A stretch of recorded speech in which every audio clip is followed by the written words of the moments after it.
रामराम मंडळी. काय म्हणते चैत्राचं ऊन जीवाची कायली होती ना नुसती. डोक्यावर ऊन तापायला लागलं, पायाला चटकं बसायला लागलं का कुठंतरी सावली शोधतो की आपण. मला सांगा, शरीराला जशी सावली पाहिजे तसा मनाला बी निवारा पाहिजेच. म्हणून तर नेहमीच्या धकाधकीच्या आयुष्यात भावतापाच्या उन्हाचं चटकं बसायला लागलं का आपण निवारा शोधतो ते भगवंताच्या पायापाशी. आणि चैत्र सुरू झाला की आमची पावलं आपसूक वाढतात ती वाडी रत्नागिरीच्या डोंगराकडे. दख्खनच्या राजाचं ज्योतिबारायाचं दर्शन घेण्यासाठी.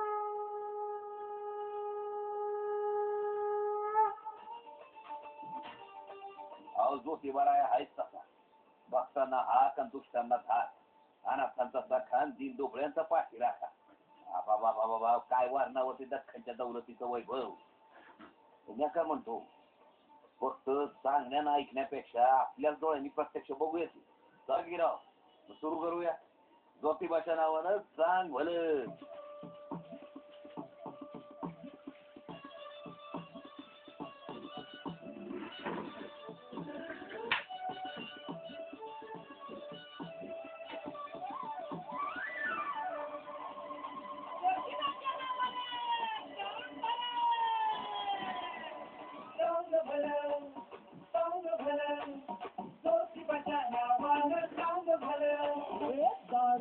देवालो ते कवाया माना तशी सगन काठा वाटेवरी नाथा रंग भक्तीचा गुलाली रंग हलका हो ना तशी सगन काठा वाटेवरी नाथा तुझा चांग भलं ज्योतिबाच्या नावाने चांग भलं ज्योतिबाच्या नावाने चांग भलं ज्योतिबाच्या नावाने चांग भलं. सुरुवात करूया करवीर काशी पासून.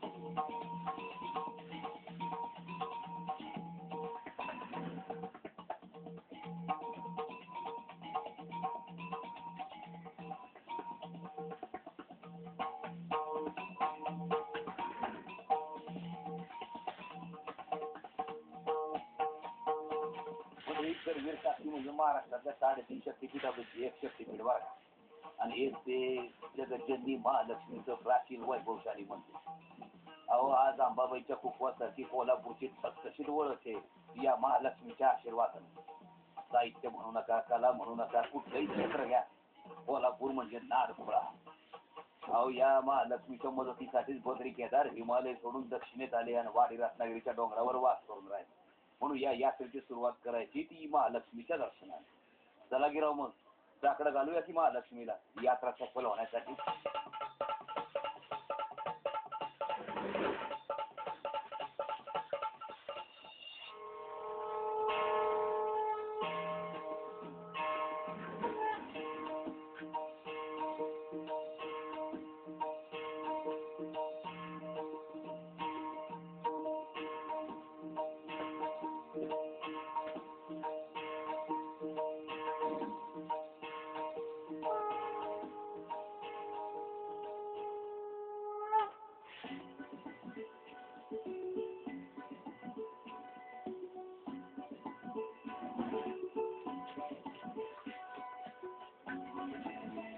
नुसती पावलं धावतात तेव्हा घडतो तो प्रवास, आणि पावला बरोबर जेव्हा मन धावतं ना तेव्हा घडते ती यात्रा. आणि अशाच यात्रेला आपण सुरुवात केली महालक्ष्मीला साकडं घालून. आता इथं पंचगंगेत स्नान करून निघणार आहोत आपण ज्योतिबारायाच्या यात्रेला.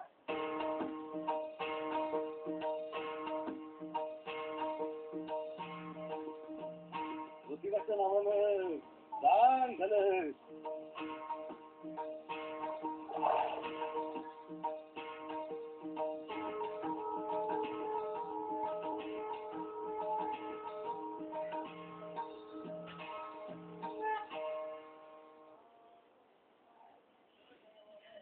काय म्हणते, कोल्हापूरचं पाणी वेगळं नाही का? जिथं 2 नद्यांचा संगम होतो ते स्थान पवित्र मानलं जात, आणि इथं तर 5 नद्यांचा संगम झाला म्हणून ही दक्षिण काशीची पंचगंगा. जसे इथं वेगवेगळ्या मातीतले 5 प्रवाह एकत्र येतात आणि एकत्र होऊन पुढे जातात, तसेच आपल्या यात्रेत महाराष्ट्र, कर्नाटक, आंध्र प्रदेश, गुजरात, मध्य प्रदेश अशा वेगवेगळ्या मातीतले वेगवेगळ्या विचारांचे लोक एकत्र येतात आणि एकमुखानं गजर करत पुढे जातात. ज्योतिबाच्या नावानं सांग भलं.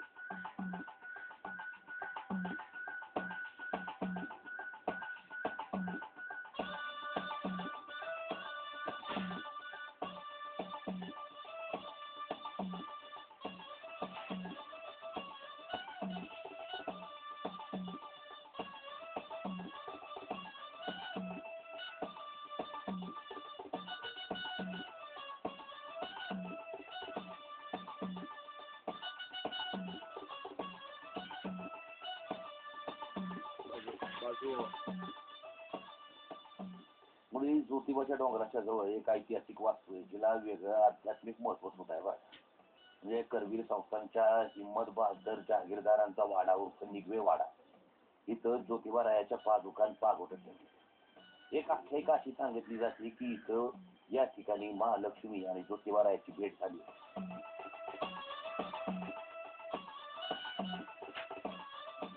काही जणांच्या मते पूर्वीच्या काही यात्रेकरूंच हे विसाव्याचं ठिकाण.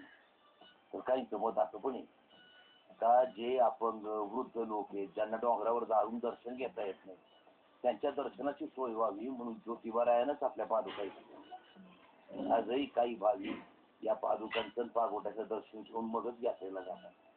तुमचं नावचं बरं आहे गिराव. इथं पण दर्शन करायचं डोंगरावर जाऊन पण चला.